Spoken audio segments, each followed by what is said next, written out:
ব্রাহ্মণবাড়িয়ার সরাইলে স্বতন্ত্র প্রার্থী ও বহিষ্কৃত বিএনপির সহ আন্তর্জাতিক বিষয়ক সম্পাদক ব্যারিস্টার রুমিন ফারহানার উত্থান বৈঠকে দুই দলের মধ্যে সংঘর্ষ হয়েছে।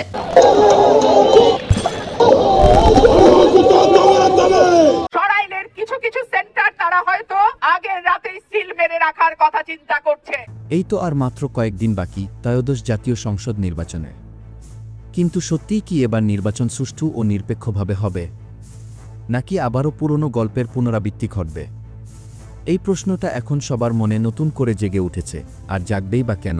ব্যারিস্টার রুমিন ফারহানা, যিনি ব্রাহ্মণবাড়িয়া ২, সরাইল, আশুগঞ্জ ও বিজয়নগরের একাংশ আসন থেকে স্বতন্ত্র প্রার্থী হিসেবে নির্বাচনী মাঠে রয়েছেন এবং সম্প্রতি বিএনপি থেকে বহিষ্কৃত হয়েছেন, তিনি তার নির্বাচনী প্রচারণায় বেশ চাঞ্চল্যকর একটি অভিযোগ তুলেছেন। সরাইল উপজেলায় এক উঠান বৈঠকে তিনি খোলাখুলি বলেছেন, আমার কানে এসেছে সরাইলের কিছু কিছু কেন্দ্রে ভোট কারচুপির পরিকল্পনা নেওয়া হচ্ছে। ভোটের আগের রাতেই সিল মেরে ভোট করে ফেলার পরিকল্পনা চলছে। সরাইলের কিছু কিছু সেন্টার তারা হয়তো আগের রাতেই সিল মেরে রাখার কথা চিন্তা করছে। আমার কানে এসছে, খুব গুরুত্বপূর্ণ, আপনারা একটু মনোযোগ দিয়ে শুনবেন।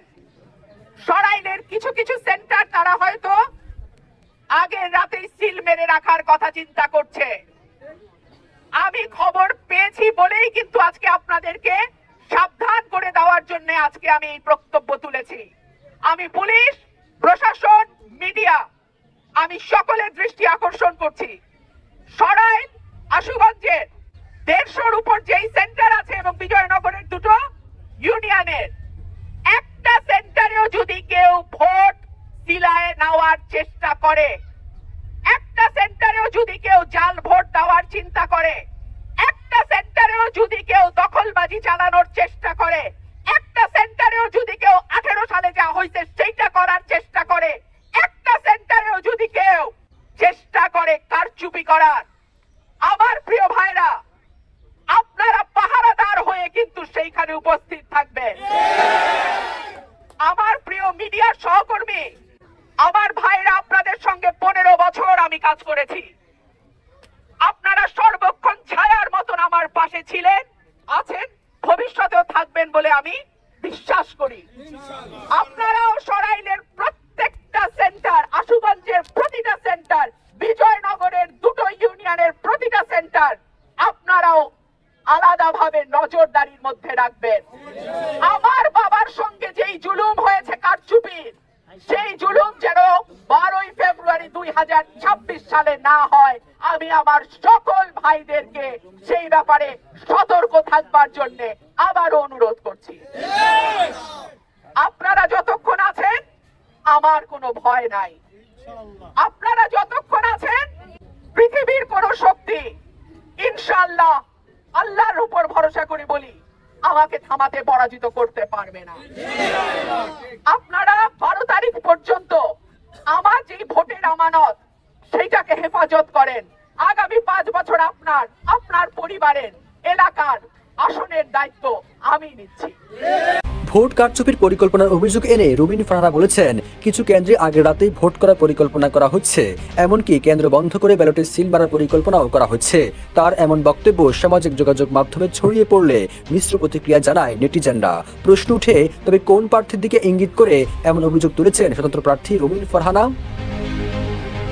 15 জানুয়ারি নিজের নির্বাচনী এলাকা একটি উঠান বৈঠকে ভোট কারচুপির পরিকল্পনার অভিযোগে রুমিন ফারহানা আরো বলেন, আপনারা আমার আত্মীয়, আপনারা আমার ভাই, ভোট কেন্দ্রগুলো আপনারাই পাহারা দেবেন। যদি আপনাদের ভোটে আমাকে এমপি নির্বাচিত করেন, সরাইল আশুগঞ্জকে পৌরসভা করার উদ্যোগ গ্রহণ করবেন। শুধু তাই নয়, উপজেলা স্বাস্থ্য কমপ্লেক্স সবার জন্য ভালো স্বাস্থ্যসেবা নিশ্চিত করবেন বলেও জানান তিনি। ব্রাহ্মণবাড়িয়া 2 আসনে বিএনপির বিদ্রোহী প্রার্থী রুমিন ফারহানা আরো জানান, অনেকেই বলেন স্বতন্ত্র এমপি হলে আমি কিভাবে উন্নয়ন করব। আমি বলি, স্বতন্ত্র হই আর যাই হই, ঢাকা সিলেট মহাসড়ক বন্ধ করে দেওয়ার ক্ষমতা আমাদের আছে। সুতরাং সরকার যদি আমার এলাকার মানুষের ন্যায্য দাবি না শোনে, তবে ঢাকা সিলেট হাইওয়ে সড়কের 34 কিলোমিটার রাস্তা বন্ধ করে দেব। ব্রাহ্মণবাড়িয়া 2 আসনে বিএনপি জোটের শরিক দল জমিয়ত উলামায়ে ইসলাম বাংলাদেশের কেন্দ্রীয় কমিটির সহ-সভাপতি মাওলানা জুনাইদ আল হাবিবকে প্রার্থী ঘোষণা করেছে বিএনপি। আর রুমিন ফারহানা এই আসন থেকে বিদ্রোহী প্রার্থী হয়েছেন। এরপর গত 30 ডিসেম্বর তাকে বিএনপি থেকে বহিষ্কার করা হয়। তবুও থেমে থাকেননি তিনি। নির্বাচনী আসনে বিভিন্ন এলাকায় গণসংযোগ উঠান বৈঠক করে যাচ্ছেন বিএনপি থেকে বহিষ্কৃত এই নেত্রী। ব্রাহ্মণবাড়িয়ার সরাইলে স্বতন্ত্র প্রার্থী ও বহিষ্কৃত বিএনপির সহ আন্তর্জাতিক বিষয়ক সম্পাদক ব্যারিস্টার রুমিন ফারহানার উত্থান বৈঠকে দুই দলের যুবকের মধ্যে সংঘর্ষ হয়েছে। শুক্রবার রাতে উপজেলার নোয়াগাঁও ইউনিয়নের আখিতারা গ্রামে এই ঘটনা ঘটে। একাধিক কর্মী এতে আহত হয়। জানা গেছে, উত্থান বৈঠকে পৌঁছানোর পর অনুষ্ঠানে আসা দুই যুবকের মধ্যে শরীরে ধাক্কা লাগালাগি নিয়ে কথা কাটাকাটি হয়। এক পর্যায়ে দুই পক্ষের লোকজন লাঠি সোঁটা নিয়ে সংঘর্ষে জড়ায়। সংঘর্ষে উভয় পক্ষের বেশ কয়েকজন আহত হন। আহতদের মধ্যে কয়েকজনকে প্রাথমিক চিকিৎসা দেওয়া হয়েছে। এই ঘটনাকে কেন্দ্র করে সাধারণ মানুষের মধ্যে আতঙ্ক ছড়িয়ে পড়ে। সরাইল থানার ভারপ্রাপ্ত কর্মকর্তা মোহাম্মদ মঞ্জুর কাদের ভূঁইয়া বলেন, তুচ্ছ ঘটনা নিয়ে দুই পক্ষের সংঘর্ষে একাধিক ব্যক্তি আহত হয়েছেন। পুলিশ যাওয়ার আগেই ঘটনাটি তাৎক্ষণিকভাবে সমাধান করা হয়েছে। অভিযোগ পেলে প্রয়োজনীয় আইনগত ব্যবস্থা গ্রহণ করা হবে। এই আসন নিয়ে কোন রকম খেলার চেষ্টা যদি কেউ করে, দাঁত ভাঙা জবাব দেয়া হবে। যদি আমি পরীক্ষায় পাশ না করতে পারি, আপনারা আমাকে ভবিষ্যতে আর ভোট দিয়েন না। আপনারা তো আমারে দেখা ভোট দিচ্ছেন, কোন মার্কা দেখা না। তাহলে আমারও জবাব দিতে হবে আপনাদের কাছে। এর মাঝখানে কিন্তু আর কোনো লাইন ঘাট নাই। সেই কারণেই আপনাদের কাছে আমি এই নির্বাচনের 5টা বছর আপনাদের কাছে আমি চেয়ে নেই। যদি আমি পরীক্ষায় পাশ না করতে পারি, আপনারা আমাকে ভবিষ্যতে আর ভোট দিয়েন না। আর যদি আমি পরীক্ষায় পাশ করি, যদি উন্নয়নের দৃশ্যমান ছোঁয়া আপনার এলাকায় লাগে, তাহলে আপনাদের কাছে আমার বিনীত অনুরোধ থাকবে, যেই মানুষ সৎ, শিক্ষিত, যোগ্য, যেই মানুষ আপনার হক মেরে নিবে না, যেই মানুষ আপনার জন্যই কাজ করবে, সেই মানুষটাকে আপনারা ভোট দিবেন, সেই মানুষটাকে আপনারা একটা সুযোগ দেবেন। আর আমি যেহেতু স্বতন্ত্র প্রার্থী, অনেকেই হয়তো বলার চেষ্টা করে রুমিন ফারহানারে ভোট দিলে এই করব, ওই করব, কেন্দ্র দখল করব, হ্যান করব, ত্যান করব, তাই না? এইসব ভয় ভীতিতে কান দেবেন না। এই আসনের দিকে জাতীয় এবং আন্তর্জাতিক গণমাধ্যমের নজর থাকবে, আমি পরিষ্কার বলে দিলাম। এই আসন নিয়ে কোন রকম খেলার চেষ্টা যদি কেউ করে, দাঁত ভাঙা জবাব দেয়া হবে। আমার শক্তি আমার এলাকার ভোটার, আমার শক্তি আমার এলাকার ভাইয়েরা, আমার শক্তি আমার এলাকার মানুষের ভালোবাসা।